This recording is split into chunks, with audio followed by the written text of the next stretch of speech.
Est-ce que tu sais combien de fois par jour les Français utilisent le terme grimper?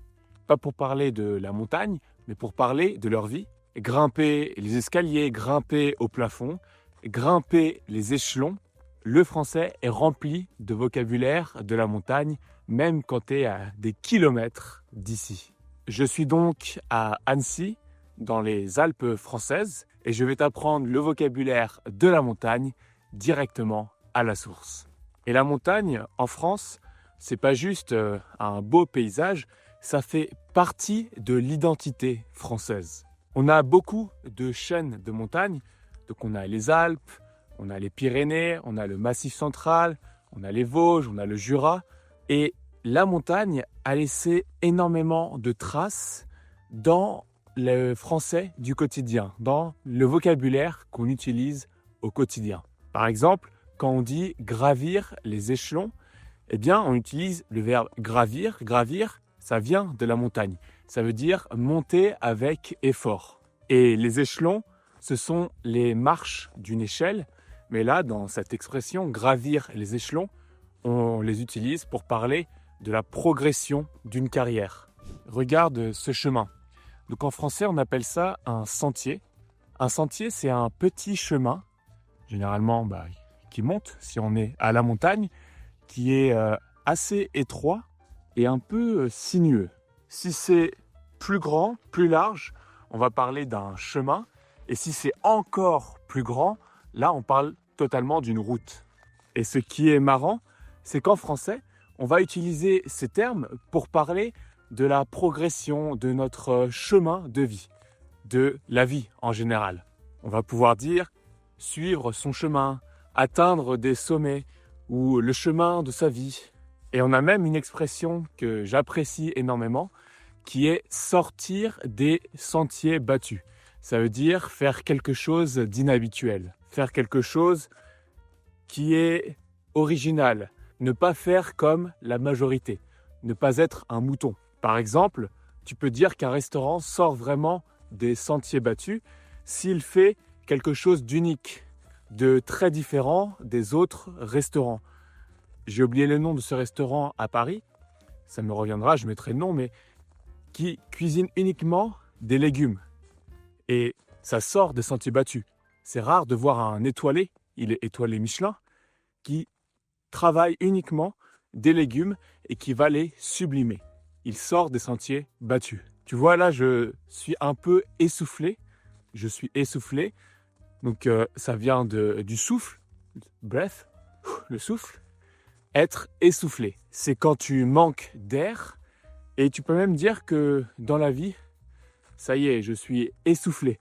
Ça veut dire que il faut prendre une petite pause pour te reposer, reprendre ton souffle. C'est trop rapide, c'est trop intense. Parfois, dans les films, on peut entendre un des personnages dire il faut vraiment que tu reprennes ton souffle, donc reprendre ton souffle pour aller de l'avant. Et donc, ça vient de la montagne, plus ou moins, d'un effort physique, le souffle. Donc on va marcher ensemble et je vais t'apprendre beaucoup d'expressions, de nouveaux mots autour de la montagne que tu peux utiliser au quotidien. Et je t'ai créé un guide complet avec toutes ces expressions. Le lien est dans la description de la vidéo. C'est totalement gratuit et tu y trouveras tout ce qu'on va voir dans la vidéo avec l'audio. C'est beaucoup plus pratique. Donc je t'invite à le télécharger. Et si tu utilises ces expressions correctement au bon moment, ça va bluffer, ça va surprendre les Français. Je parlais au début du verbe grimper. Grimper, c'est monter avec effort. Ça peut être avec les pieds, mais on peut aussi grimper avec les mains. Là, je ne vais pas le faire parce que il y a de la neige et j'ai froid aux mains. Là, le chemin baisse. Et on va parler de la pente. Et si la pente est vraiment inclinée, on va utiliser le terme raide. Donc là, c'est plus ou moins raide, ça va. Et si on est dans l'autre sens, si on monte, si on grimpe, et si la pente est raide, eh bien là, ça demande plus d'efforts. C'est plus compliqué pour grimper cette montagne. Et là où ça devient intéressant, c'est qu'on peut utiliser ce terme raide pour parler d'une personne. Ça veut dire qu'elle est un peu rigide, pas très flexible, un peu froide. Les Allemands, quoi. Par exemple, vous venez d'atterrir à Paris et l'officier de douane, le douanier, donc le policier qui contrôle les allées et venues, peut être un peu raide. Il ne sourit pas, il ne parle pas, il fait peur. Donc voilà, on peut utiliser raide pour parler d'une personne. Tu vois là? Bon, à la fois il y a une petite marque, mais cette marque est sur un rocher. Donc la roche, c'est le matériau, le rocher, c'est l'objet. Et ça, c'est pour indiquer le chemin de la randonnée. Et oui, une randonnée, a hike, une randonnée. Et en français, tu as cette expression qui est être solide comme un roc. Roc, ça vient donc de rocher. Ça veut dire être très fiable, être solide, être stable. Par exemple, mon ami Paul, il est solide comme un roc. Je peux compter sur lui, compter sur une personne. Donc là, je suis à mi-chemin de la randonnée que je suis en train de faire, à mi-chemin du sommet. Et en français, tu peux utiliser ça pour parler d'une expérience, d'une aventure, de la vie. Par exemple, quand tu commences à apprendre le français, tu es au début. Ensuite, quand tu as un niveau intermédiaire, le niveau que tu as actuellement, j'imagine, tu es à mi-chemin. Et puis, quand tu parles français avec fluidité, tu es arrivé au sommet de la maîtrise de cette belle langue. Donc là, je suis en train d'effectuer un effort. Bon, ça va, c'est pas intense, mais en français, eh bien, tu peux dire le dernier effort, c'est la dernière ligne droite.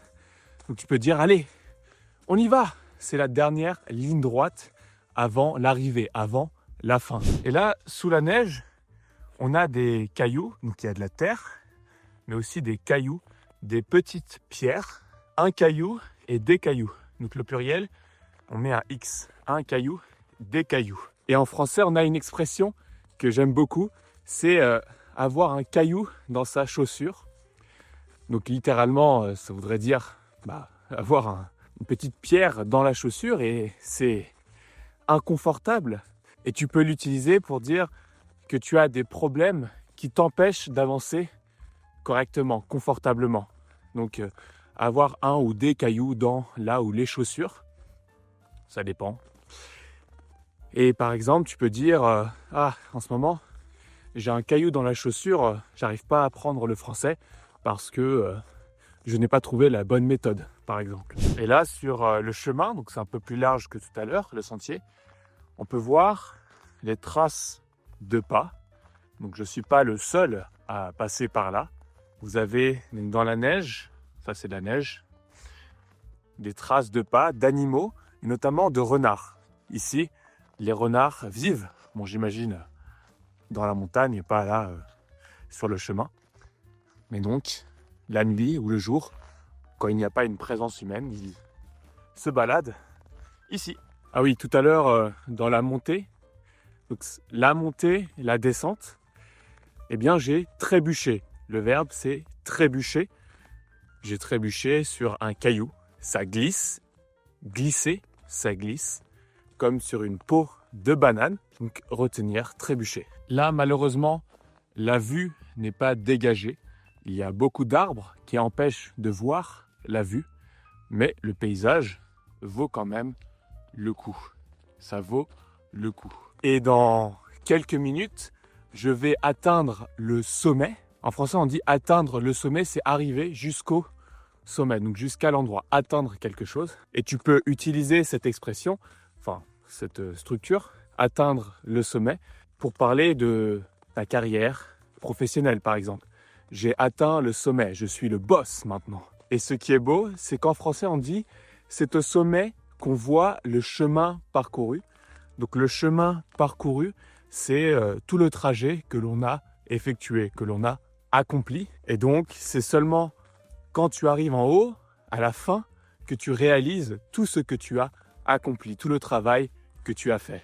Par exemple, en français, c'est seulement au bout de 3-4 ans que tu regardes en arrière et que tu réalises tout le chemin parcouru. Et souvent, tu penses à ça avec nostalgie. Bon, récapitulons. Aujourd'hui, on a vu le vocabulaire de la montagne, mais surtout, on a vu comment les Français utilisent ce vocabulaire au quotidien. Et donc, on va revoir ensemble les différentes expressions qu'il faut absolument connaître et retenir. On commence avec le sentier et l'expression suivre son sentier ou alors sortir des sentiers battus. Rappelle-toi, on parle d'une pente raide. La pente, être raide. Et on peut utiliser cet adjectif, être raide, pour parler d'une personne. Grimper, grimper au sommet de la montagne, mais aussi grimper les échelons de la société civile ou l'entreprise, la société. Être à mi-chemin. Être à mi-chemin. Être essoufflé. Je suis essoufflé par le rythme, donc littéralement quand tu n'as plus de souffle, mais aussi être essoufflé par la vie. Et on a aussi donc reprendre son souffle, reprendre son souffle. On avait aussi vu la dernière ligne droite. C'est la dernière ligne droite avant l'arrivée. Les cailloux et l'expression avoir des cailloux dans la chaussure, ou les chaussures, mais plutôt là, avoir des cailloux dans la chaussure, le sommet, atteindre le sommet, et enfin le chemin parcouru. Regarder derrière soi le chemin parcouru. Tu vois, la langue française utilise beaucoup de termes qui viennent de la montagne, et c'est pas pour rien, c'est parce que la France a un paysage qui est très divers et beaucoup de montagnes. Les Français adorent la montagne. La montagne, c'est comme apprendre le français. Au début, c'est raide, c'est difficile. À mi-chemin, tu te demandes si tu vas y arriver, mais quand tu arrives au sommet, tu réalises que chaque pas, que tous les efforts valaient la peine.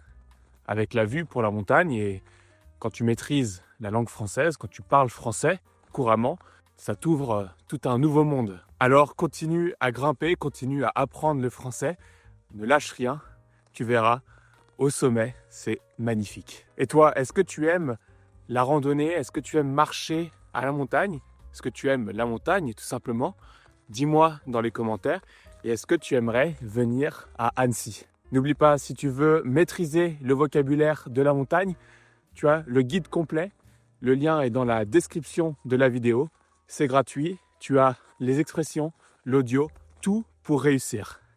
Donc je t'invite à le télécharger. Allez, maintenant moi je vais redescendre en courant. Je te souhaite une très bonne journée. C'était Charles. Ciao!